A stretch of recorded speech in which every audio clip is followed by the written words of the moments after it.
here. Welcome back to the show.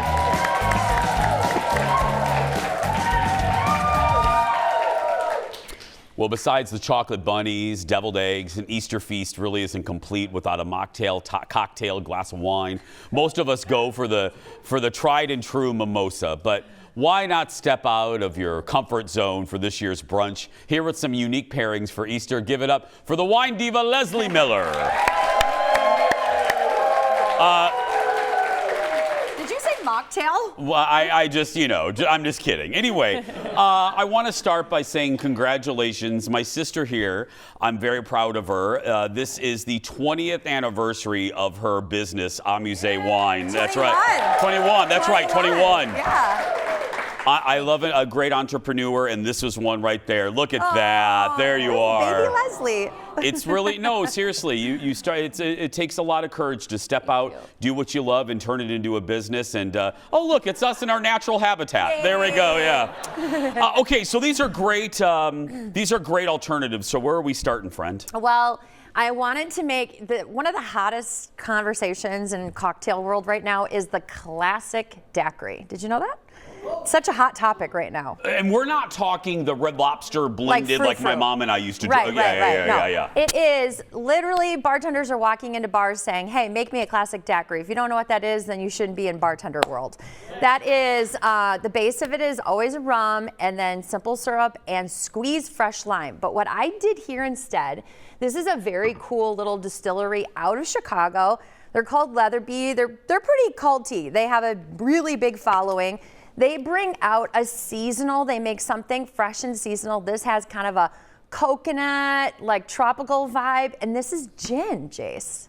Oh, I'm drinking gin right now? Yes. So what I did to this is I made a classic, but instead of the rum, I made gin. And I know you're not a gin person. I am not. But this has such a, do you like it? Yeah. Okay. Yeah. Oh,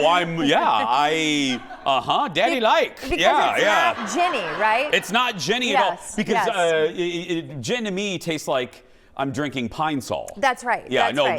This is fabulous. Yeah. And the whole gin sector right now also, you're not drinking your grandmother's martini anymore. They have so many amazing flavors, all natural, coconut vibe, but this is a really fun thing to start with for your brunch. But you could do a traditional, you could do this exact thing, but with rum. With rum, yes, okay. You could. Yeah, so I love this because it's a little fresh fun, and it's kind of limey and, it kicks off the spring. I just did not know that daiquiri is the thing this year. It's a thing I right love now. that. Okay, Yeah, that's why you're here. That's why I love you. Well, many reasons. Okay, next. Okay, so bubbles, and I think when you're bringing over a bunch of people, it's always, getting the most bang for your buck. You know me, I love to, save a bunch of money when it comes to entertaining or, bringing on wines for your dinner table. This is something out of France. It's called La Vieille Ferme. It's so delicious. You guys, it's $16. It's such a great, it's pink, it's lovely, and it goes with every single style of deviled egg that you could possibly put on your table this year. Yeah, I love it. Yeah. Oh my God, yes. I love a deviled egg. And they're getting real bouge, those deviled egg recipes. I know. We were talking about this. Fallon, not a fan of the deviled egg. And I'm like, yeah. Yeah. And, somebody in our meeting wasn't. I forgot who. No, Fallon was. There was somebody, and I was like, how can you not love deviled egg? I'm like, it's. Bjorn. Bjorn. That's right. Yeah. Well, it'll be his last day. But anyway, it was a. But I love the deviled egg. Smoked salmon, deviled eggs. There's all kinds of things where I think this is really nice and light. It's Grenache, has a little Pinot.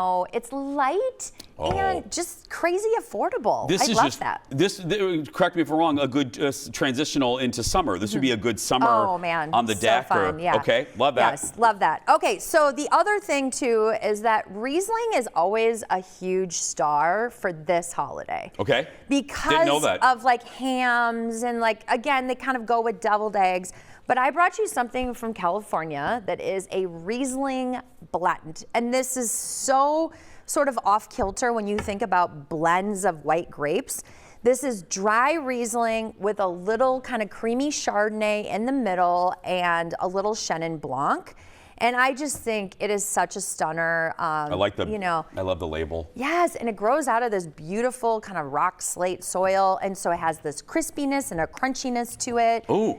Yeah, it has a mid palate that's really creamy, goes with all the scalloped potatoes. And again, when I think of Riesling, I think overly sweet. That's right. And it's a turnoff. This is not overly sweet at all. No, and it has that beautiful kind of little honeyed edge, but it's dry. And yeah, some good ham. Get some good ham, yeah. I love it. The other thing for ham too, you could do like a sparkling, dry Riesling too with your ham, and I think that would be really great. The other thing too is everybody's doing a brunchy, sector, eggs. Remember this one tip that eggs and wood do not like each other. So do not bring your big buttery over oak Chardonnay to brunch because the wood on the Chardonnay and eggs are going to collide. And you know what's interesting about that? Most restaurants, if you go to brunch, one of the wines they're gonna have is like, big buttery Chard, yeah. So I like a lighter, this is such a stunning, sexy little Pinot. It's so pretty. Every time I drink it, my eyes roll back. Yeah, I know, I have a moment with this Brescial. Family show, Leslie. My love affair with wine. So it's a Santa Barbara Pinot, and it's just lighter and it's so pretty. So it could go with your mushroom quiche, and it could also go with a number of different things on the table again. We'll post this all on social. Give it up for Leslie for these wine recommendations and more. Head to her website, sipbetter.com. If you're watching us locally, visit her store, Sip Better in the North Loop in Minneapolis. Leslie's sticking around for the shaming of Jason when we come back. Back in a moment, everybody. The margarita shaming.